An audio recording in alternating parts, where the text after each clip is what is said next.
sadece bir göldür diye düşünüyorsanız yanılıyorsunuz. Çünkü tatlı suda deniz kabuğu oluştuğunu ilk defa görüyorum gerçekten. Yılan balığı yakalasak, kira olarak versek ev sahibimiz ne der? Bayağı büyük bakın. Değil mi? İnanılmaz büyük. İsminin nereden geldiğini de anlatalım o zaman. Demek ki Türkler bayağı Anadolu'yu etkilemiş. Hayvan figürlerine benzeyen taşlar nerede şeklinde sorular soruyorlarmış. Ölümsüzlüğü değil de ölümsüz bir yaşamı isteseymiş daha iyiymiş. Kralların, kraliçelerin olduğu yer olabilir. Evet, o zaman tekrar hatırlatalım. Videoyu beğenmeyi ve de kanala abone olmayı unutmayın lütfen. Herkese merhaba. Herkese merhaba. Evet, bugün Muğla Milas'ta yer alan Bafa Gölü'nün oraya geldik. Evet, tam lokasyon verecek olursak Muğla Milas'a bağlı olan Kapıkırık köyünün oradayız.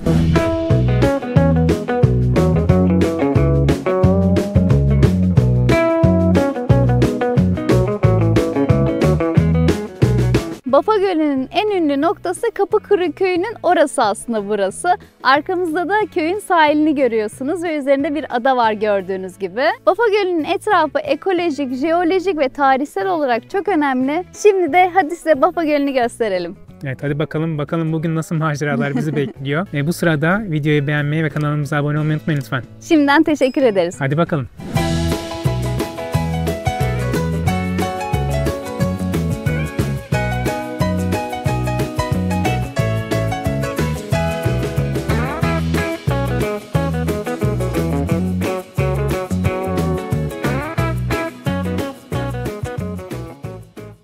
Evet, şimdi göl kıyısında şöyle bir yürüyüş yapacağız. Bu yürüyüşümüzden önce de şöyle bir bilgi verelim. Buraya nasıl ulaşılırla alakalı. Buranın bir kısmı aslında Muğla Milas tarafına bağlı, yani Muğla iline bağlı. Bir tarafı da Aydın tarafına bağlı. Yani gölü ikiye böldüğünüz zaman bir tarafı Aydın, bir tarafı Muğla olmuş oluyor. Sadece bir göldür diye düşünüyorsanız yanılıyorsunuz. Bu videoyu izlediğinizde gerçekten çok şaşıracaksınız. Bafa Gölü'nün en popüler ve tarihi noktalarından biri olan Kapıkırık köyünün oraya geldik. Aslında burada hem antik kentiyle hem dağlarıyla bayağı ünlü bir bölge. Buraya gezmeye geliyorsanız Kapıkırık köyüne gelmeniz gerekiyor. Esas yerler burada. Aslında burası da Kapıkırık köyünün sahili olmuş oluyor. Biz de orada geziyoruz. Kapıkırık mı? Kırık kapı mı? Kapıkırı. Yumuşak G mi? Hayır, Kapıkırı. Kapıkırı. Kapıkırık. Kapı mı kırık? Kapıkırığı mı? Kapıkırı. Kırı. Kapıkırı. Evet, Kapıkırı. Kapıkırı, o kadar. Evet.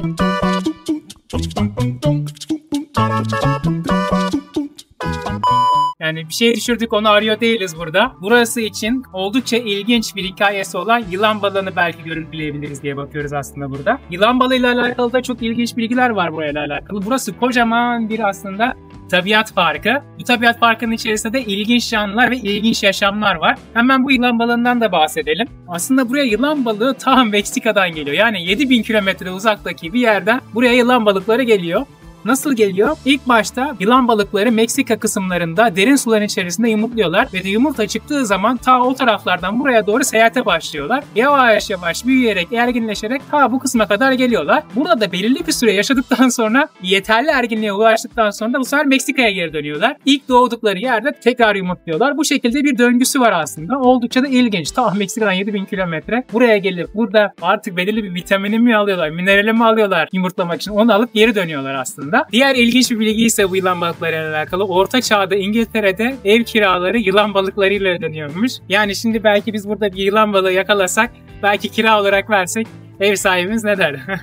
Evet, bu sırada videoyu beğenmeyi ve de bize abone olmayı unutmayın lütfen. Şimdiden teşekkür ederiz. Hadi bakalım. Bafa Gölü'nün sahil kıyısında yürürken birçok tekne gördük. Bu teknelerinin bazılarıyla balıkçılık yapılırken bazılarıyla ise Bafa Gölü'nü gezebiliyorsunuz. Bu tekneler ile açıldığınızda gölün ortasında yer alan adaları ve bu adaların üzerinde yükselen Bizans manastırlarını yakından görebiliyorsunuz. Ayrıca göl çevresindeki Latmos dağlarının jeolojik yapısını da görebiliyorsunuz. Latmos dağlarının sarp yapısı nedeniyle göl çevresinin bir kısmına araçla ulaşmak mümkün değil. Bazı yerlere ancak tekneyle ya da zorlu trekking rotaları ile erişilebiliyor. Hem manzarasıyla hem de atmosferiyle en dikkat çeken yer İkizler Adası. Özellikle bu bölgeye doğa severler bazı dönemlerde kamp kurmak için geliyor.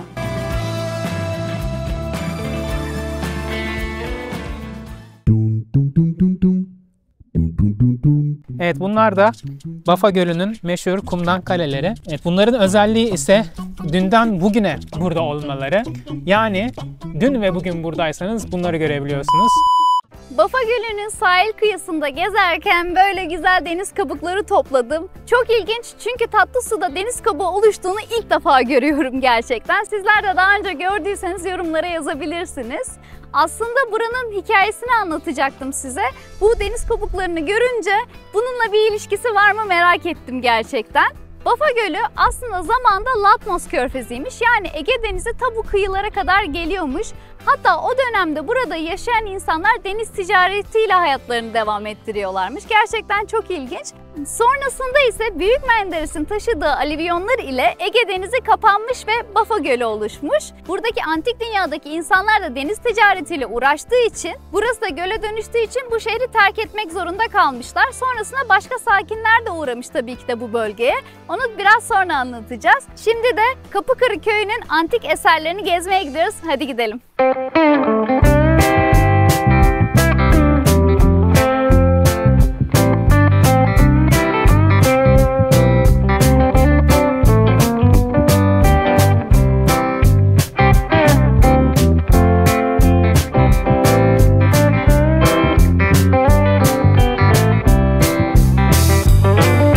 Evet, buraya gezecekseniz 2.30'dan sonra tercih etmekte fayda var. Biz sabah erkenden geldik.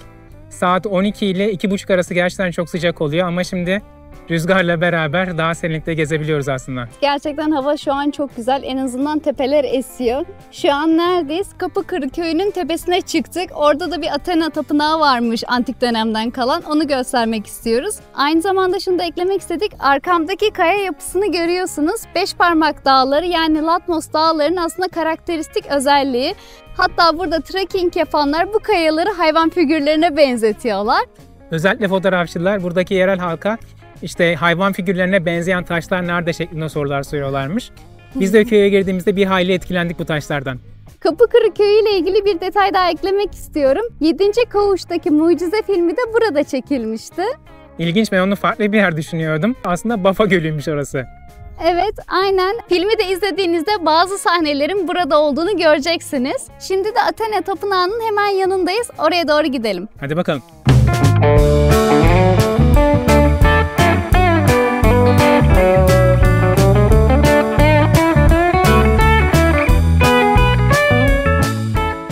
Bafa Gölü'nün önemli noktalarından Kapıkırı Köyü aslında antik dünyada Herakli antik kentin üzerine inşa edilmiş. Köyün içerisinde gezerken de birçok yapı köyle iç içe geçmiş durumda.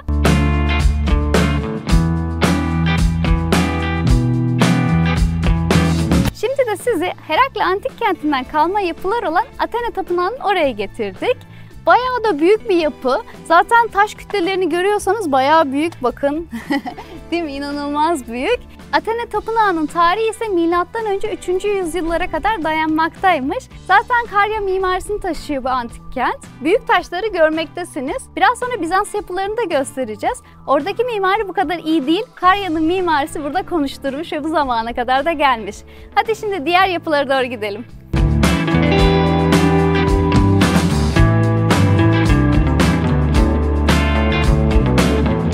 Herakli antik kentin isminin nereden geldiğini de anlatalım o zaman. Herakli, Herakles'in yurdu demek aslında. Yani bildiğimiz antik Yunan'daki Herkül'e atfedilmiş. Aslında bunu birçok antik kentte görüyoruz. Antik Yunan mitolojisindeki tanrıların isimlerini atfediyorlar ki şehri koruyan kişiler tanrılar olsun diye. Bu da bir artı bilgi sizler için. Ege bölgesinden de bildiğimiz zeytin ağaçlarını da burada da görüyoruz. Buradaki zeytin ağaçlarının şöyle bir farkı var. Milas bölgesindeki zeytinyağları coğrafi işaretli zeytinyağına sahip. Bu köyde de bol bol zeytin ağaçlarını görüyoruz. Buradaki tapınağın önünde de 2 tane de etraflarında bu şekilde de taşlarla beraber süslenerek güzel bir tapınak girişi olmuş aslında. Biliyorsunuz ki tapınaklar genelde şehir merkezlerinin en üst, en görkemli yerlerine yapılır.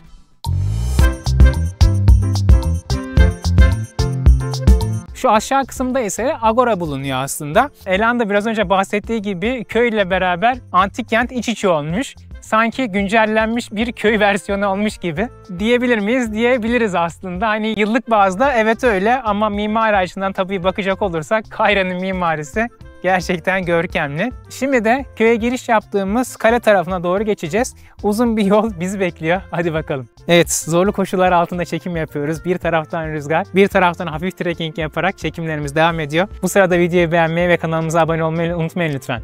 Şimdiden teşekkür ederiz. Hadi bakalım.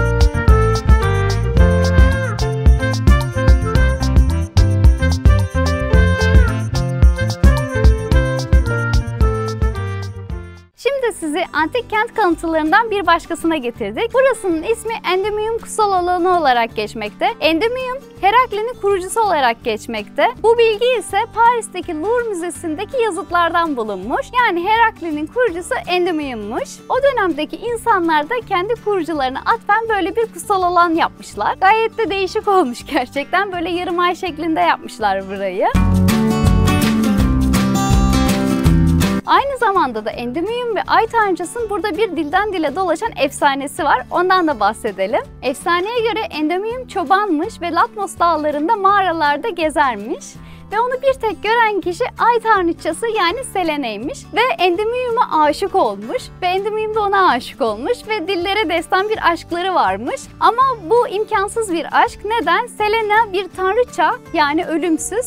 Endymion ise bir ölümlü yani sonsuza dek sürebilecek bir aşk değil. Bu olayı gören Zeus da hallerine acıyor ve Endymion'a bir dilek hakkı tanıyor. Endymion da ölümsüz bir uyku tercihinde bulunuyor ve o gittiği Latmos dağlarından bir mağarada ölümsüzlüğü tercih ediyor. Bu şekilde de Ay Tanrıçası onunla her gün buluşabiliyor. Aslında ölümsüzlüğü değil de ölümsüz bir yaşamı isteseymiş daha iyiymiş. Tabii ki de bu da bir efsane. Bu efsanenin yazıtları ve mozaikleri de mevcut. Şuraları eklerim o efsaneyi de. Bu da bu bölgenin bir efsanesiymiş.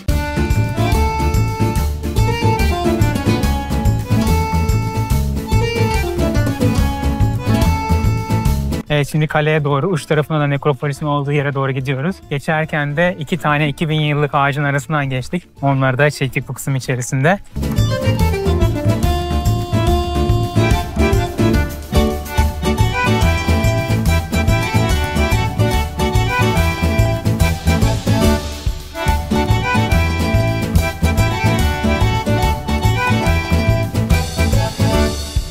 Arkamda Latmos dağlarını yani Beş Parmak dağlarını görmektesiniz. Üzerindeki kaya oluşumlarından videonun içerisinde bahsetmiştik. Bazı gezgin ve fotoğrafçılar bu kayaları hayvan figürlerine benzetmekte. Hatta bunun için de o rotayı izlemekteler onların fotoğraflarını çekebilmek için. Kadir ise bu kayaları dondurmaya benzetti. Galiba dondurma istedi canı. Bu arada aklınızda bulunsun, bu tepelere çıkarken yanınızda muhakkak su getirmeyi unutmayın. Çünkü hem sıcak oluyor hem de yüksek tepeler olduğu için yürüyüş rotasına su ihtiyacınız oluyor. Şimdi Latmos dağları ile ilgili bir şey daha eklemek istiyorum. Aslında önemli bir şey. Biz Herakli Antik Kenti'nden bahsediyoruz ama aslında buranın tarihi çok eskilere gidiyor. Latmos Dağı'ndaki kayalarda figürler keşfedildi. Neolitik çağdan kalma figürler olduğu bulundu. Hatta figürlerin birkaçının fotoğrafını da şuraya ekleyeyim size. 8000 yılı aşkın süreye tarihleniyor. Gerçekten inanılmaz. Eğer trekking ile bu dağları gezmek isterseniz bu figürleri de görebilirsiniz. Hadi devam edelim.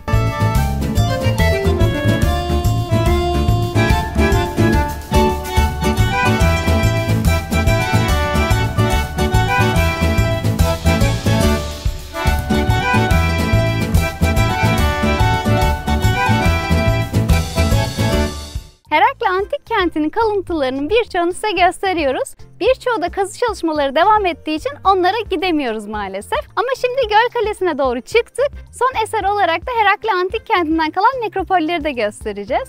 Herakli Antik Kenti döneminde Karya medeniyeti tarafından yönetiliyormuş. Hatta Bodrum Halikarnas'ta anlattığımız Mozaleios burayı da hakimiyetini sürdürüyormuş. Yani aslında bu mimari Mozaleios'tan çıkmış diyebiliriz. Zaten dünyanın 7 harikasından birisi olan Halikarnas Mauzoleus'ini de o inşa ettirmişti kendi adına. Bodrum videomuzu izlemeyi unutmayın. Aslında aynı izleri burada da orada da görüyoruz. Çünkü Karya medeniyetlerinin devamı burası da. Herakli Antik Kenti'nin sonunu getiren olay Bafa Gölü'nün oluşmasıydı. Dediğimiz gibi Büyük Menderes'in alüvyonlarını getirmesiyle Latmos Körfezi sona eriyordu. Yani bu şehrin deniz ticareti bitmiş oluyordu. O olaydan sonra da şehrin büyük bir çoğunluğu buradan göç ediyor ve Herakli Antik Kenti uzun süre sessizliğe bürünüyor. Ta ki Hristiyanlığın başlarına kadar buraya Hristiyanlık keşişleri geliyor ve manastırlar inşa ediyor. Zaten birçoğunu da trekking esnasında görebilirsiniz. Bunlardan en meşhuru mesela Yediler Manastırı var. Trekking esnasında Latmos dağlarında görebilirsiniz. Aynı zamanda içerisindeki frenskler de hala duruyor. Bir diğeri ise size girişte de gösterdiğimiz adanın üzerindeki manastır. Bu Hristiyan keşişler döneminde yapılmış eserlerden. Hristiyan keşişlerin döneminden sonra da Bizans dönemini burada görüyoruz. Bizans'ın birçok eseri burada mevcut. Özellikle Göl Kalesi'nin olduğu bölge ve surlar ve kuleler Bizans eseri. Onları da şimdi Göl Kalesi'nin içerisinde anlatalım.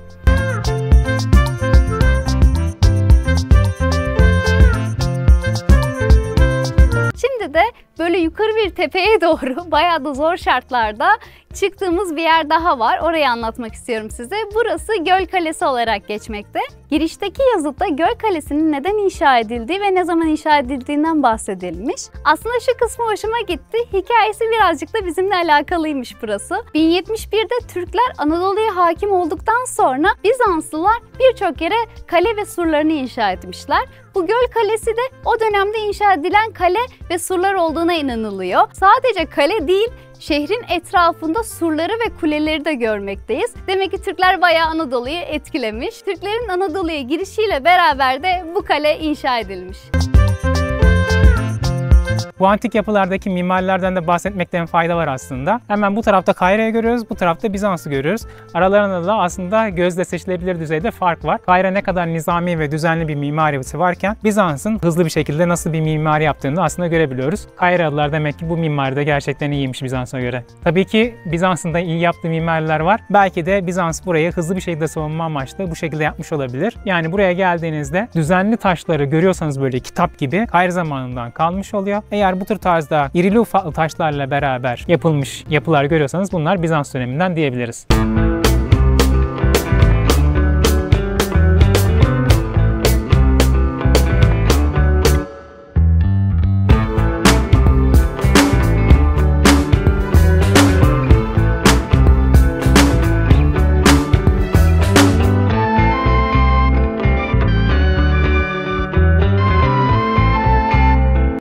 Kalesi'nin arka tarafına doğru yürüdüğünüzde burada kocaman bir nekropol görüyorsunuz. Nekropol ise ölüler şehri demek. Antik dünyada insanlar tekrar dirileceğine inandığı için eşyalarla beraber böyle kayalara gömülüyorlardı lahit şeklinde.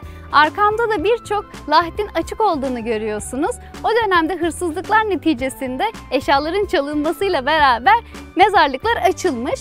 Rivayete göre de birkaç mezarın açılmadığı da söylenmekte. Tabii ki de rivayetlerden bir tanesi bu. Buranın bir diğer önemi de 2500'den aşkın mezarın bulunması. Yani inanılmaz büyük bir nekropol. Aslında bu kadar mezarın olması o dönemde bu medeniyetin ne kadar büyük olduğunu bize gösteriyor. Hadi devam edelim. Herkül, kurtar beni Herkül.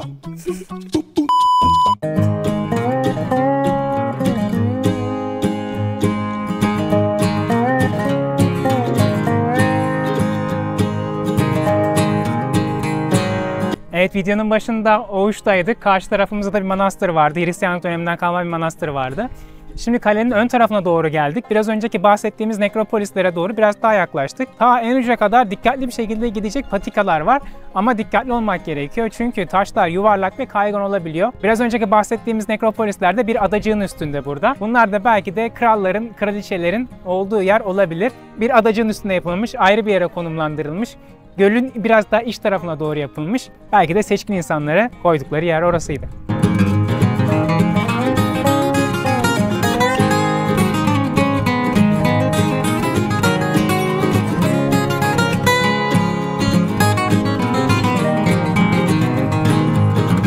Evet, arkamızda Bafa Gölü, hemen onun arkasında Latmos Dağları ve de bir önünde 2000 yılı aşkın zeytin ağaçları, Göl Kalesi'nin surlarıyla beraber güzel bir final yapıyoruz. Aynen, bu coğrafyaya ve hikayelerine bayıldık. İnanılmaz güzel. Jeoloji ayrı, ekoloji ayrı, tarihi ayrı güzel gerçekten bu bölgenin.